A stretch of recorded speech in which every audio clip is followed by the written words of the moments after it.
Ako nainip talaga kay Alden. Vocal naman ako. Kahit sino naman yung magtanong sa akin. Sasagutin ko naman ng diretsyon. Nainip ako sa kanya. Pero hindi siya nanligaw. Walang ganon.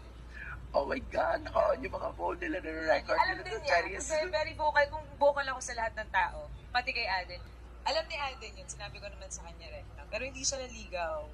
Friends lang. Pero kung manliligaw siya sa'yo, noon? Noon? Oo naman, kasi in love ako sa kanya. In love ako talaga.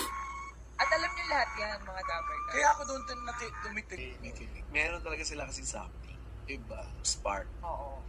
May Pero magic. tinanong ko siya noon kasi ang forward ko naman na tao. So tinanong ko siya rin. Parang ano bang, sabi ko na sa akin, ano bang nararamdaman mo for me? Tinanong mo? Oo. Saan? Sa rooftop somewhere.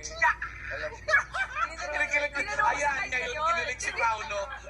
Direct ako tinanong sa kanya. Gusto ko lang malaman. Sabi ko, kung ano naman yan, tatanggapin ko naman. Sa New Kailangan ko York lang ba yan? malaman Yes, no, ba dyan? Sa New York. Hindi, dito lang yan. Ibang rooftop pa yun. Ibang rooftop ay sa New York. Tapos ayun, ang sabi lang niya, hindi ko pwedeng sabihin sa'yo kasi mawala yung magic. Ayan. Sabi, Grabe yung relationship din namin ni Alden off-cam. Pero may closure naman kami dalawa. Pag-usapan namin lahat. Pero roller coaster din kami dalawa. Mas sa ibang exciting, episode exciting. ng podcast, Oh, sana mapaunlakan niya tayo dito para Oo, pag-usapan natin. Ewan mo na nga ulit, if it's ready.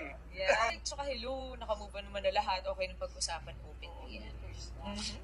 And years. Nakaka-move on eh. Oh, wala po kaming ano. Sorry po.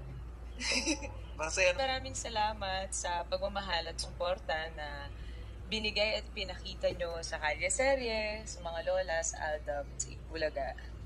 Sana lagi nating baunin kasi kami baon namin yung mga magaganda na nangyari. Pati na rin yung hindi. Everything in between, baon namin yan. At sana, ganun din kayo, kayong mga nagmahal at sumuporta at tumuto na kasama namin sa buong journey ng Kalye Serye. Sana lagi nating baunin yung mga magagandang alaala. Kahit anuman ang mangyari. Yun lang. Maraming salamat. Tsaka, Ikaw tayo. Bye-bye. Thank you, Dabber guys. Thank you, mga... Thank you, Dai, for Thank you, Ma'am coming. Jen. Thank you. God bless. Ma'am Jen. Ma'am Jen. Ma'am Alan, thank you.